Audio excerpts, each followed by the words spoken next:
Good afternoon, everyone.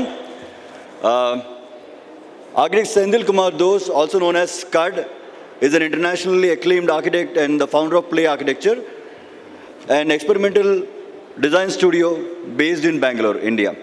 With a passion for integrating research and practice, he has been recognized through numerous international and national awards, including the prestigious World Architecture Festival's Best Small Project of the Year 2022.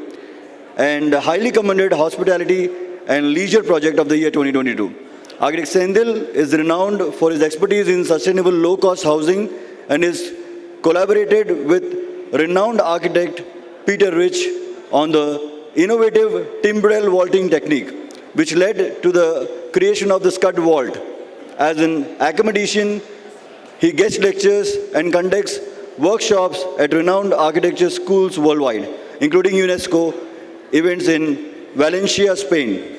Architect Senthil's work has also been exhibited at the esteemed Salon di Mobile International Exhibition in Milan, Italy. Ladies and gentlemen, Architect Senthil Kumar Doss. I was traveling a little faster and I ended up in Stone Age recently. So I was a little lost initially looking at the topic. Walking. You just keep a foot behind and then you put one in the front. So we always need to have a connect with the past and then one leg towards the future. A very simple process as we walk every day. Our future is going to be something like that, having a connection with the past and then putting a step forward. And I'm just talking about the past versus the future. Both are very extremely evocative images. Somebody who was architect Peter Rich, whom we even joke that he is a manual plotter. So versus an AI-generated image. But what we need to understand here is, specifically for students who are entering this field, the moment you go through a lot of process in terms of design and have a thorough understanding, and then you step into the world of technology, it gives you a lot more ability to see new things. But the moment we jump just into the aesthetic, which is at the surface level, we are somehow missing on the essence of what this entire practice is about. And going back to my childhood, Bruce Lee is somebody I would never miss in any of my presentation because it's him who actually made me passionate, and I was extremely inspired by his pyrotechnics in the beginning. But if you look at the development in the last 10 years, I think it's more the philosophy. He comes from the strong roots of Taoism, where you speak about this continuous exchange of energy, give and take. And if you were to look at the process, what he was going through, he's somebody who was picking up a lot of different skills. So he was trained in a martial art form called the Wing Chun, but then he never stopped there. He picked up kickboxing, he picked up fencing. He did a lot of new studies, and he was trying to kind of take the essence out of these martial art forms. So personally being interested and inclined towards martial arts, I was able to connect with the process. And if you were to look at his entire work was about how do you take the redundancy out of design. So it was a very conscious work. And if you were to look at what we are trying to do, so it's about observing, appreciating, understanding, and applying processes from nature. The moment we touch there, I think we are probably looking at coming closer to a future, which I think would probably be the right way of taking architecture towards, because you constantly evolve, you minimize or you remove redundance. Like you look at the redundant component and then you eliminate them from your design process, and layering both in terms of the design as well as your philosophy. And I was extremely fortunate to have had great mentors, starting your internship and career with Professor B.V. Doshi. Actually, he was the person who taught us how to see things. I think through observation and how to see things in the right direction. And having spent 5 years with architect Dominic in Oroville, who just held my hand and made me walk through this experience of how you actually work on sites. And very recently, association with Peter Rich, it has grown into a relationship where we are almost like father and son and communicating on a day-to-day basis. So more than an architect, a fellow architect, we are more connected as souls. And this is where the thought process of what we are doing today happened. It was 1999 when I joined Architect Dominic's office in Oroville. And we were fortunate to be part of this master plan. We were working on certain buildings in the Crown projects. And I'm sure all of us know about Oroville here, but for people who do not know what Oroville is or the spirit of Oroville is, it is one place in the world where people from all parts of the world can come and kind of live together in harmony without any barrier of country, religion, caste, creed, whatever. So a place where creativity could thrive and one could be fearless to express what your thought process is, be it your lifestyle or your work. And in 2005 till now, I think we have been an all-inclusive practice. When I started with Dominic, he was a modernist who was transforming into a minimalist. And I was personally a deconstructivist, I guess. And slowly we took to the path of, if you were to look at the early 2000, which was inspired by thinking of Zaha Hadid and Greg Lynn and all these people who are also kind of moving towards the digital direction. So we were also stepping in there. The interest, the curiosity was moving over there. So we shifted towards the parametrical thinking processes. We were never equipped technically to work with software. All that I had was an AutoCAD 7 or 8 in early 2000. And we moved from one ism to another. We kept exploring various isms. It was a very conscious method, what I learned from Bruce Lee that way. And if you look at now, I think we are trying to merge the regional ideas with what you would consider as global thought process in terms of these advanced tools and techniques. So you feel it's extremely comfortable. You are comfortable in a position after 20 years of search. You feel you are kind of reaching a stage where your work is forming somewhere. And this is something which we do, practice, academics, and research. Extremely rigorous in all the three areas, facets. And you don't know which one or where you step into. So at times it is your practice which influences the research, or the research can influence a studio, or the studio can probably research. So you could actually seamlessly shift from one to another. And it always keeps you motivated in that sense. And to look at the tools and techniques. So I come from this strong roots of sketching days, and various for students to understand, sketches can be for expressing an idea, analyzing an idea, communicating an idea, and curiosity into 3D learning in 2000. These are these AutoCAD 7 renders in 2000. So very initial days of digital thinking. And all my nights went into understanding if this could become a design tool at some stage. And a physical model is something where you do a lot of study models in the office. So every project goes through rigorous process in terms of studies, understanding it. It's not that you have a genius idea and then that idea gets built. So you also get into the shoes. That's what we used to do in Dominic's practice, where there is a brilliant sketch and then it becomes a building. So when we started, I think we kind of started testing ideas and going through a rigorous process. And model is more like a physical extension to my own arms. So before even drawing an idea, I would just take a piece of paper and do a three-dimensional space. So it kind of triggers a very, very important process in you. And as a young architect who was always fascinated about anything that bends and folds, I think this is where the story begins. So you're doing a project, you're connected to the universe, the ideas, if you're keeping your channels, if your antennas are tuned to those channels, you receive from the universe. So You go to another client's place, you find a lampshade which is hanging there.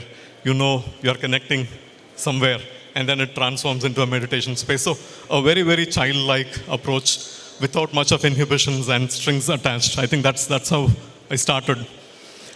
And it became a habit. So Doshi sir said, keep observing. So you become mad, you start observing too much. So once there was a project in Hyderabad where the client has ditched. I think most of us would have gone through the process of losing clients in our initial days of practice. And I think after 6 months, we knew that the project was not happening. Heavy contours, we had done a foam model. And this model was, I just started dismantling. Good to be frustrated in life. So frustration can also lead to creativity. So we should never look for ideal situations to be creative. So just started dismantling. It was a weekend, and then I come back. Monday morning, you become a child again. You see that this material is bent beautifully, taken its own shape, found its stable form, and then you realize that the material has an intelligence. So that kind of triggered a very interesting thought process. And these were homes, we called it farmless, but I'm just moving very quickly because I don't want to drag the talk. And it became a very, very rigorous thought process. So anytime you make a model, you wait for what it wants to become. So I think this is what you see. And then this was in 2008, a service apartment. I was like a wild card entrant. So we had done only 50 square meter, 500 square feet houses. And then a developer calls and then says it's a 1 lakh square foot project. And then you say you're happy to do that. But he didn't trust me. So you need to kind of show rigor in terms of making people trust your own process. And built with ferroconcrete as a semi-structural support system. And the infill material was, we get this Arpita mesh, which is used as a in-between layer to avoid expansion cracks. So you just take a material, the basic purpose of this material goes into the conveyor belts. It's one of those layers in the conveyor belt formation. So you create an aesthetic using an industrial mesh, and then it becomes a luxurious project. So this project personally was not satisfying. So there was a lot of tough times. It went on for almost 8 to 10 years, and we just had to live with it. And this is the time where digital thinking, we were becoming more process driven. So we started learning softwares. We just have these small tools, YouTube channels. So you pick up an idea of what is a subdivide command, and then you start working towards that. So we were becoming more formal in terms of the search and the parametrical processes. And we were doing a couple of other projects, but I'm just picking a few important ones. It is at this time, another developer comes to us and then says, there's a beautiful site at Coorg, 100 acres property and 10 acres can be dedicated for developing a resort. I thought because I have a background from Auroville, he selected me. 6 months later, we know that we had to handle a lot of snakes and leopards on site. I'm just kidding. So that's the ecosystem. So it's an amazingly beautiful ecosystem. And I clearly knew that it's not going to be a one-man vision or a one-man project. You need to have the right minds, right set of people who would work along with you. It cannot be driven. It is not a top-down process. It is a bottom-up process. So when we hit this project, first decision I took was I called an ecologist landscaper by name Paul Blanchflower in Auroville, one of the very senior ecologists, self-made, and his entire 30 years was dedicated in developing 50-acre farmland in Auroville. So that's his background. And I spoke to one of our favorite structural engineers, B.L. Manjunath. I'm sure a lot of us know him, have worked with him. So we set up a joint agenda as to, we were throwing things like, what if we build like the way birds build at site? So it has a very poetic start rather than starting at how do I plan, how do I set up. So it's a resort, typically a resort, 60 to 90 cottages, and all the support facilities coming along with the resort. You will be very surprised to see the way the right side image. where the ecologist just started picking up all these things. He took out his 4 or 5 t-shirts from his suitcase, threw them, and then dumped with all the new species he was seeing there. And trust me, we couldn't make a single drawing at first. So it had to be a process where you work with your drawings, you go to the site, with one rainfall, the entire, with the landslides, the topography would have changed. So it was, drawings were making no sense in a site like that. So you really had to work a lot from site, and having been used to in Auroville, so it was extremely easy for us to connect with this process. And all the 60 cottages, we made sure that every column was marked by us physically being present on site. So we used to start our day at 6 in the morning, walk till 6 in the evening. For almost 6 months, this used to be the process. And we managed to do a 2-kilometer buggy path without cutting a single tree. So in that process of walking, we also made sure that we were looking at which trees were alive, which trees were dead, and what to be retained. And after all the 60 cottages were done, you could see that 90% of the existing trees were retained at site, and it's got almost like a 40-degree slope, so it was extremely steep slope.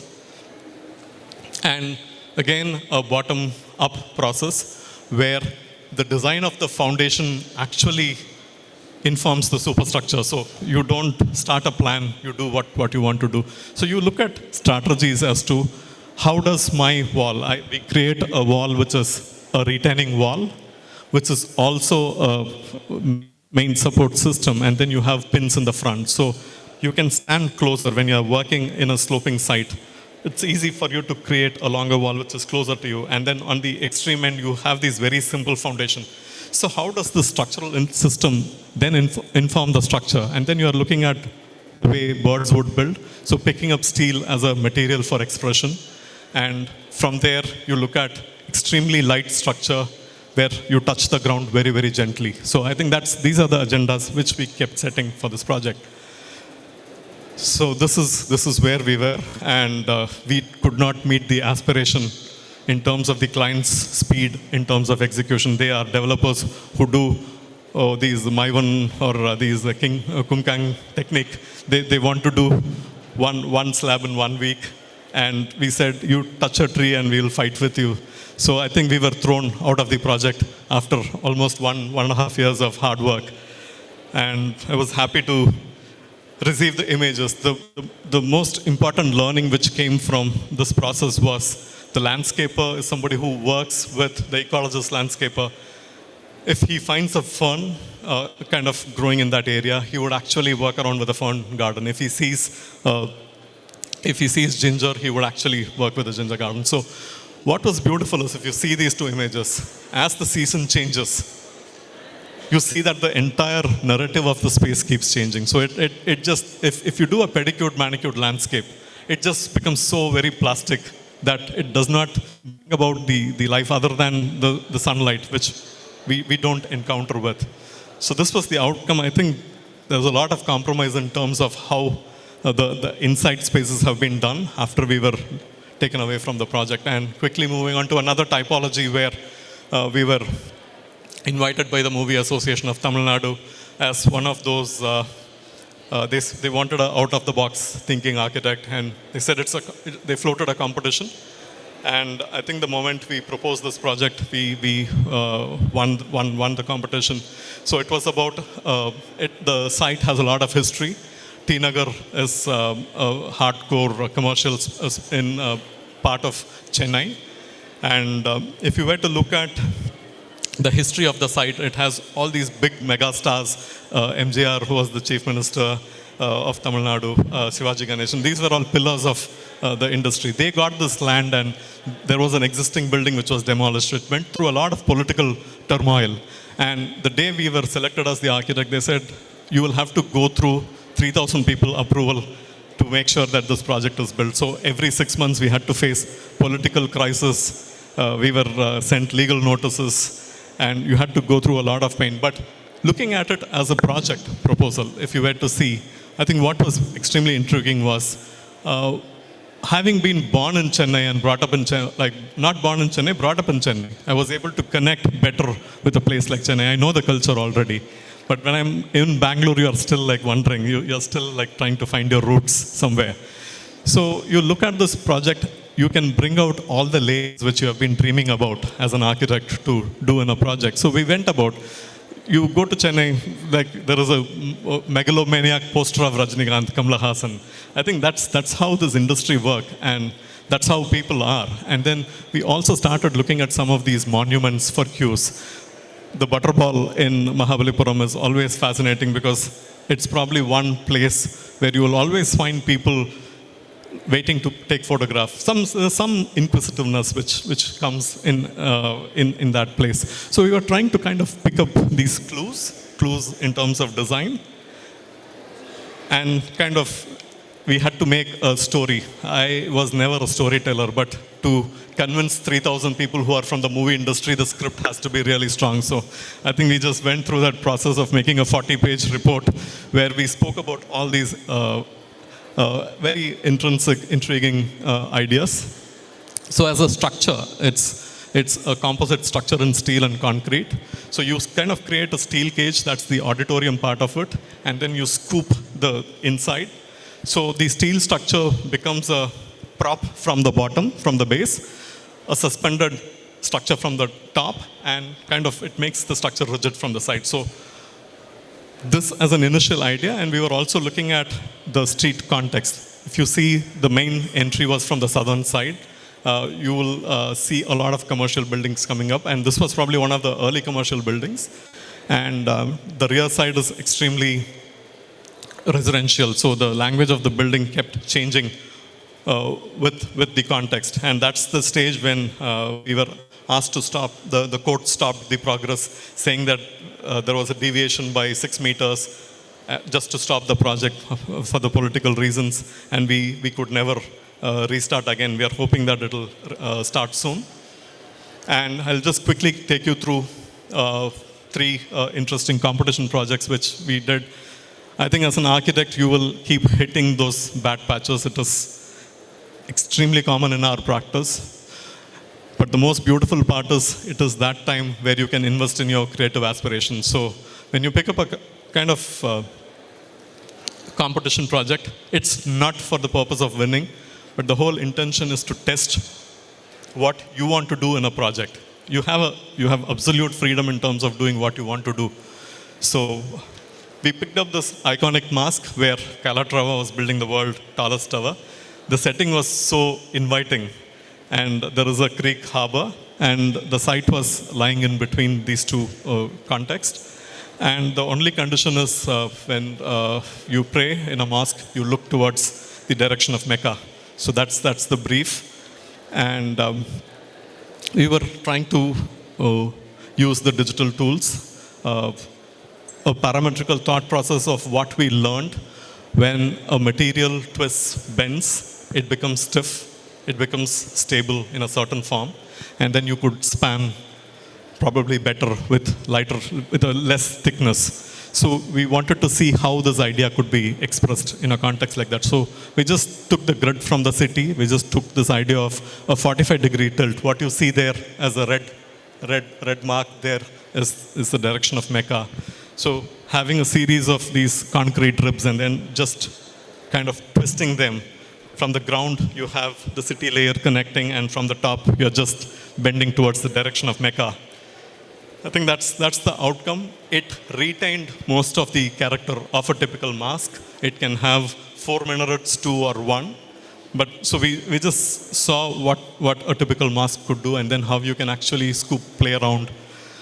So I think when Charanjit sir was talking yesterday about the parametrical world we are getting into, I think what I would like to tell students is there is a wrong understanding in terms of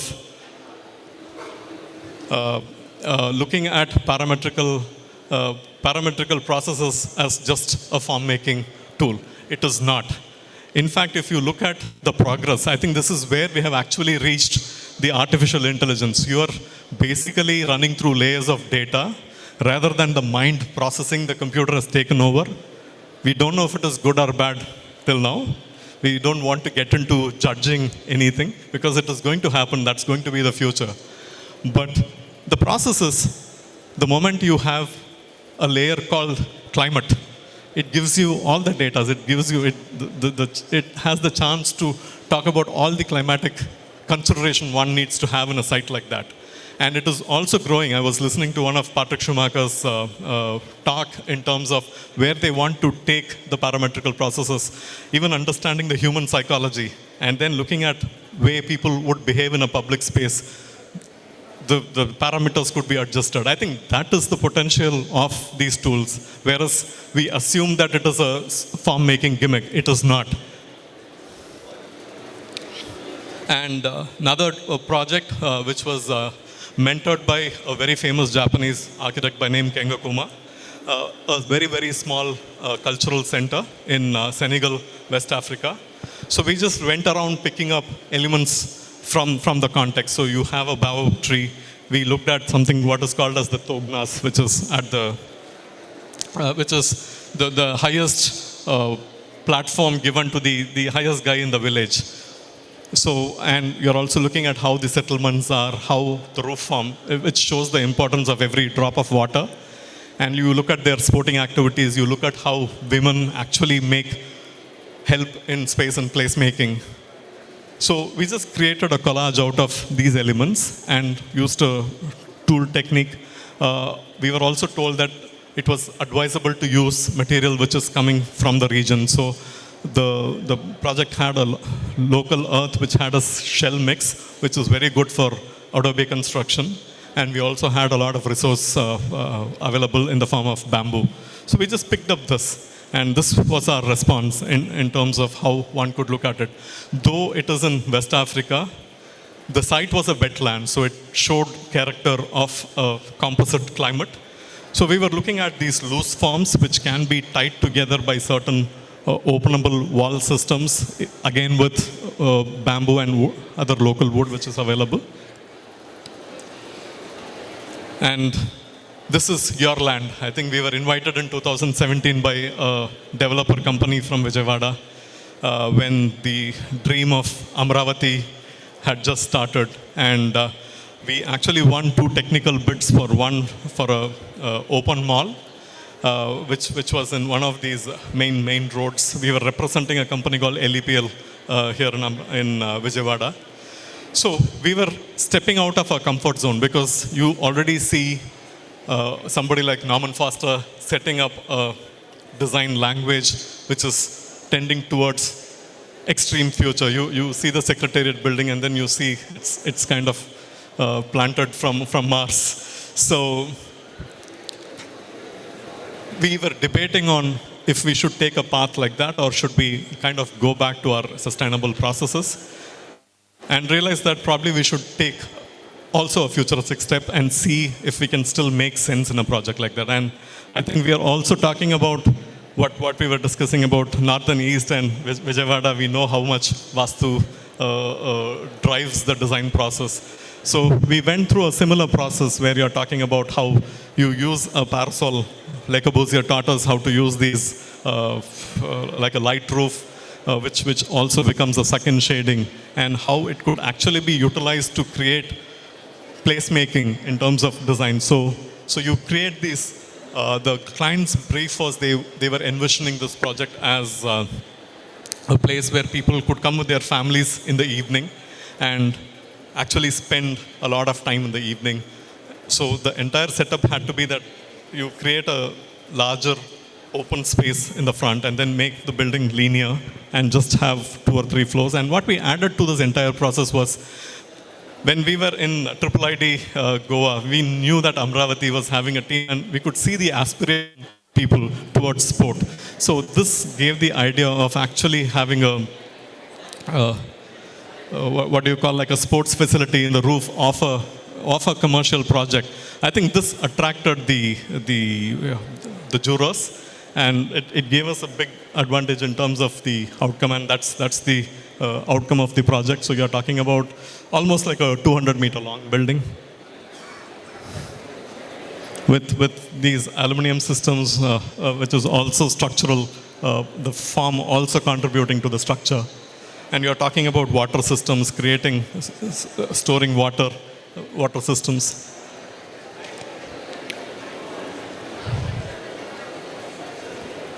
And getting into, I just want to check how much time we have. If another 5 to 10 minutes? Okay. So the main part, which is a research which was taken up at Care School of Architecture, Trichy. In 2016, I was invited to run a 5-day workshop. And the brief was we could pick up any idea what I've been dreaming about if I wanted to test any idea. So having been in Oroville, I think catenary structures are like, it's almost like your bread and butter. You know what a catenary is. You've seen so many architects work with the system. And that's my wife. I lost her 2.5 years back. She was extremely happy when I took this photograph. She thought I was photographing her, but I just was kidding, saying that I was looking at the hanging chain, which was probably like very inspiring to me. So jokes apart, but I think the question was, how is that I would take this system further? So we need to understand the geometry, the physics, and the connection between geometry and physics with relevance to architecture. And we took a very, very analog process where we invited local engineers who were working with domes and walls. So we just suspended a chain. Catenary structures are nothing but a hanging chain in tension, and when you invert them, it becomes a stable structure in compression. So that's the whole idea about a catenary structure. And the moment you load any catenary structure, it becomes a parabola. Mathematically, it is no longer a catenary. So that's something which we need to understand. And we just picked it up as a graphical exercise in the beginning. So we were working with students, we were hanging. So we made them hang chains, draw the profile, and we arrived at 2 sets of diagrams, like or a curve rule, where the catenary curve itself exhibited 2 types of curve, one with a varying chain length and the other with a varying span. So when we picked up these 2, is when one of my associate partner, he showed me, Philip Block was a researcher at ETH Zurich, so they were beginning to work with timbral vaulting. And if you were to connect, to build a structure like that out of brick would have been really exciting. So we immediately got connected to the idea, but there was very little literature available on timbral vaulting. So having been used to working in Oroville, you know, you can, when you touch, you understand an idea better. You know you'll be able to manifest it. So we were so excited to see these thin bricks, which is very common in Tamil Nadu. The moment we put 4POP, was so happy. I think our day was made. So, but that's all we knew from the literature. So we didn't know what it is. So you go to the next level.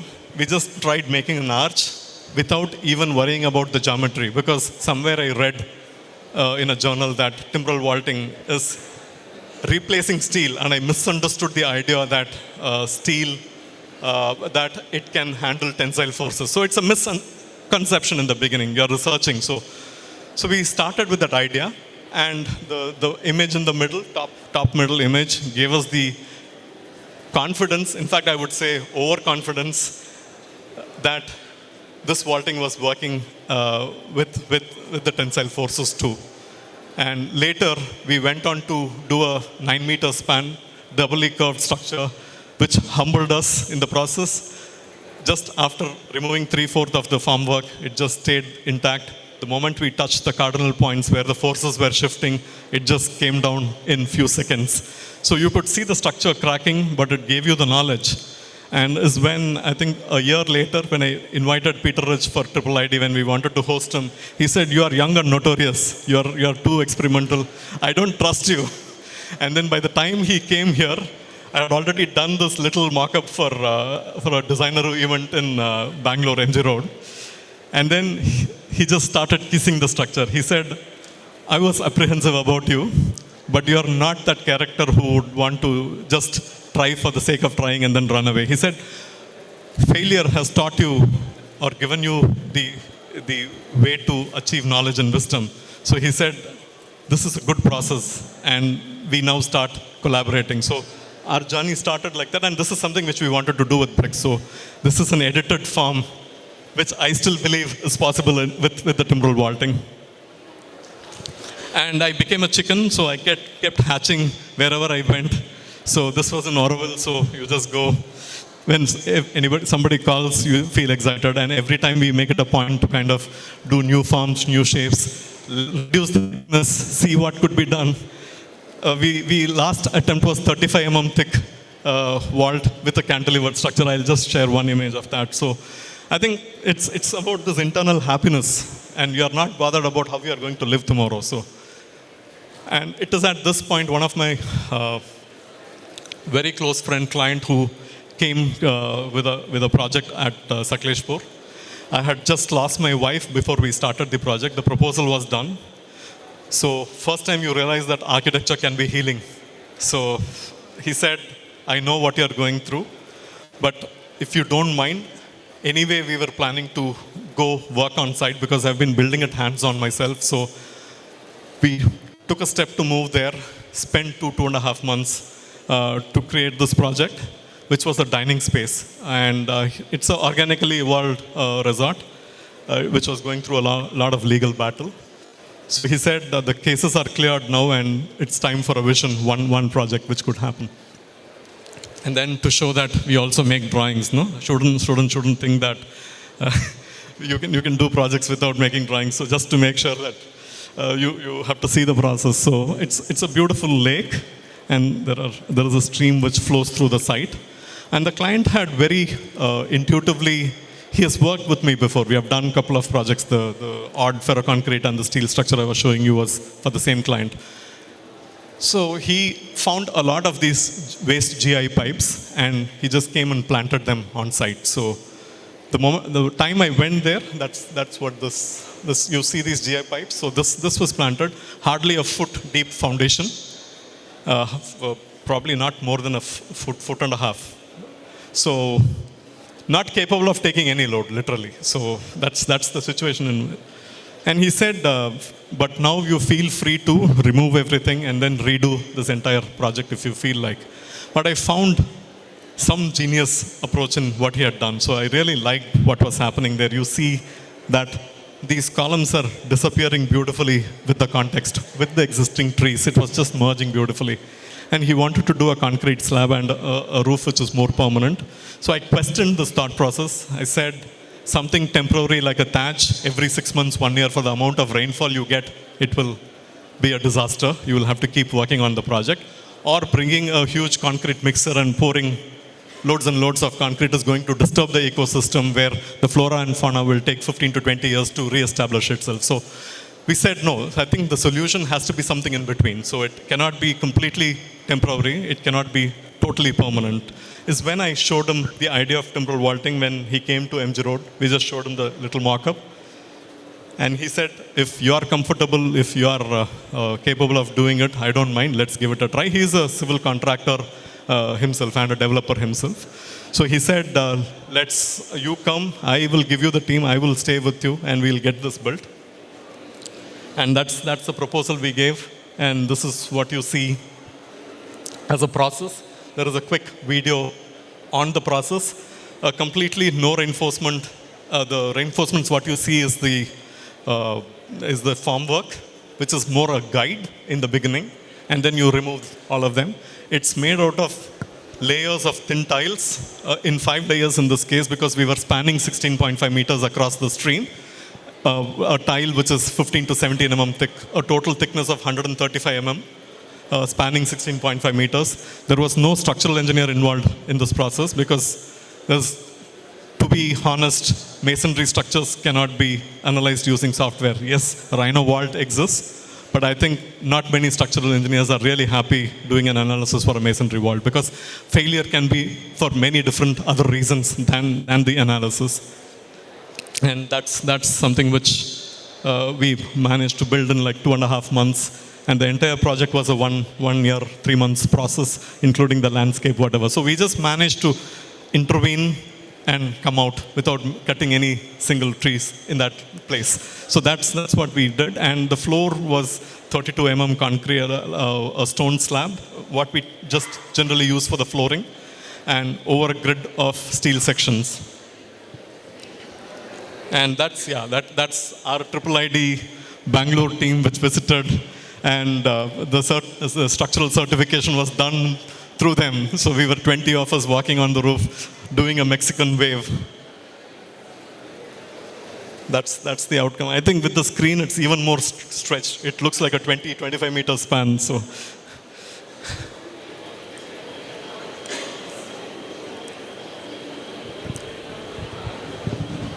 I have some water, please?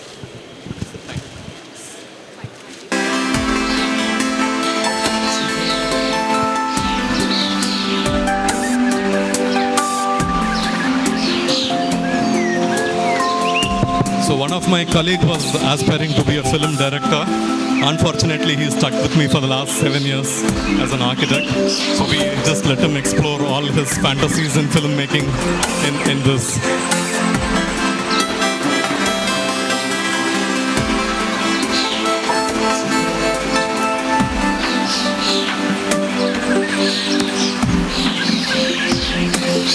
The most important part of this process is you're talking about a project where you're talking the idea of redundancy, removing the redundancy in design, where you can span longer using thinner shells. You save on the material, you save in terms of the time. I think this is where it becomes an efficient form.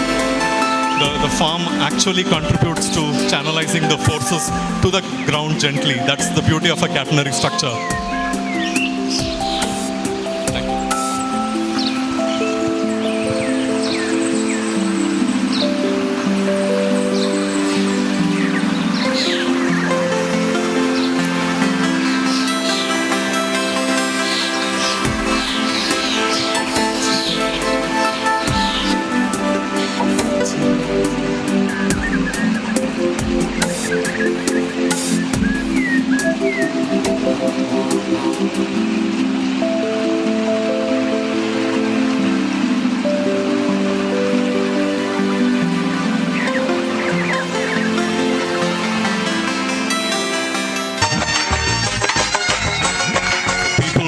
Connected to the Tamil film industry will know the importance of this background score.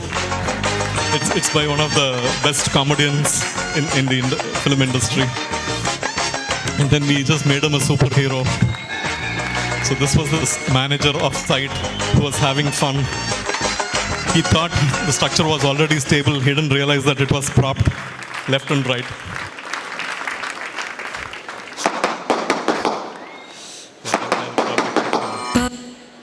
And I think a small effort like that, without any expectation in life, and it's probably one of the most depressing moments of your life, in fact, can make it take you to another, what you call like a step in life.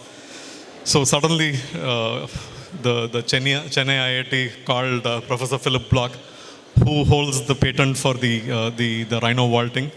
And I said, see, I work with this technique like a mason, and you want to make me sit with a structural engineer, mathematician, who would analyze the structure at every 300 section. But they said, we need the knowledge of both the guys, because it's important that people need to understand that one could analyze a structure like that, and one could just understand the geometry, understand the form, understand the forces, and can do the same without much of complication within your mind. I think most of the time the complication or the complexities happen in our mind. And it took us to all parts of the world. We were shortlisted in 3 different categories at World Architecture Festival. And we also won, we got highly commended for hotels and resorts. And we won the small project of the year 2022. And then what you see, the comments from the jury was really heartwarming. They just came and hugged us and said, we have not seen such passionate people for a long time. So it was really, really heartwarming. And we were invited at the UNESCO Forum for a lecture at Spain post the victory. And we also won the ADF award, which is a Japanese award with a cash prize of $10,000 US.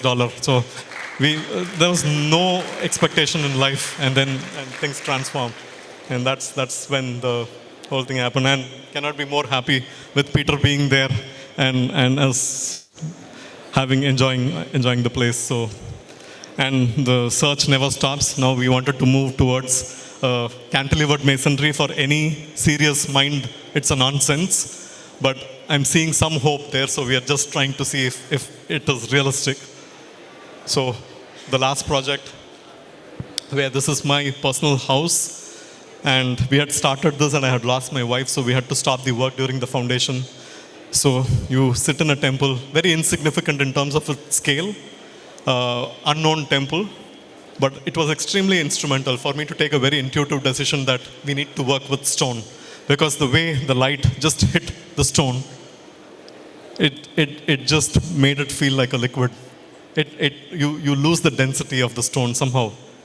And then I was researching on traditional ways of building with stone, and we went through a lot of process. So we, in fact, looked at how one could use the stone as an entire structural system. So we made like tens and tens of model details, understanding junctions, how things work, and then questioning as to a stone is a material which doesn't bend.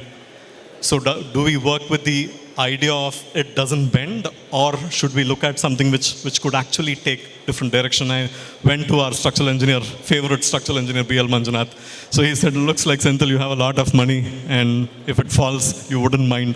I said, no, Manju, it's my own project. I don't have a lot of money. So he said, if that is the case, then we might have to step on different shoes. You cannot stay as an architect, and I cannot stay as an engineer. So there will be times when you will have to take certain calls, because he said, I also don't know stone, you don't know stone, both of us don't know stone. But we both loved stone, so that was enough for us to do a project. So.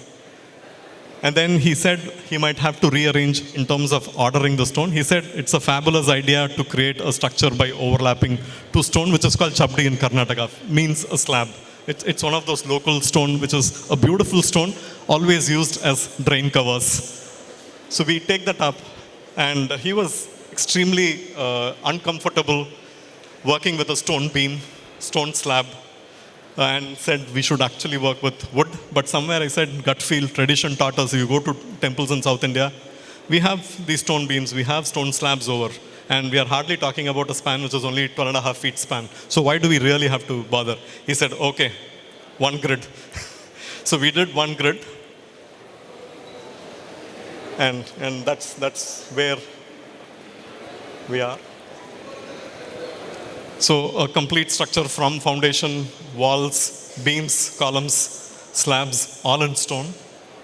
And all the remains which came from the stone, I think Riddhi was talking this morning about the wastages happen, which becomes a Gavian wall. So we just break them and then kind of convert them, which also becomes part of the aesthetic. And you look at detailing the way we were doing models, I think we went on site. I always stay very close to the site when you're doing a work like that. So it doesn't make sense staying somewhere and doing a work. So you look at these staircases, I think we are just nearing completion in terms of the project. That's the staircase, which is cantilevered and suspended from one side. So this is where we are. If you look at the plan, it's a simple 9 grid which comes from our tradition with a central courtyard.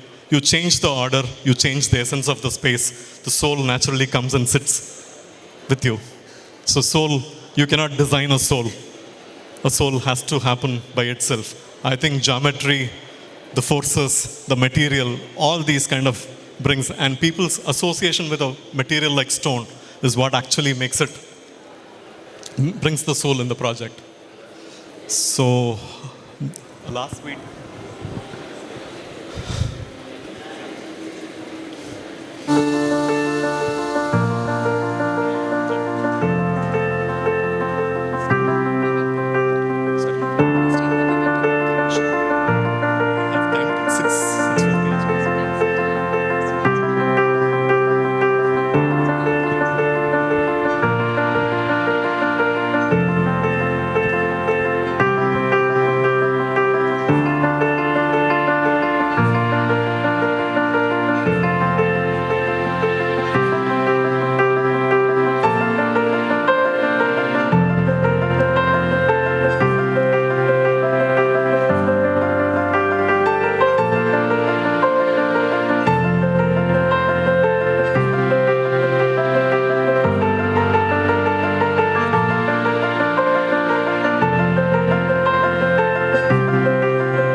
outcome. We are still reaching that stage.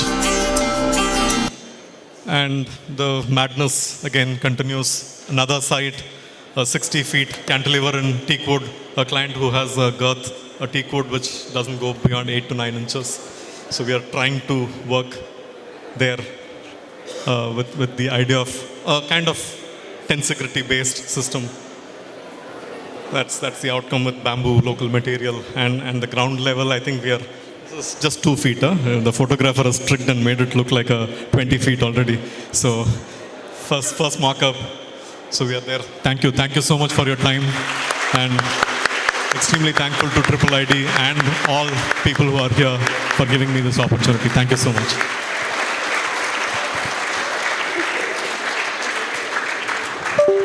That was really a soulful presentation, isn't it?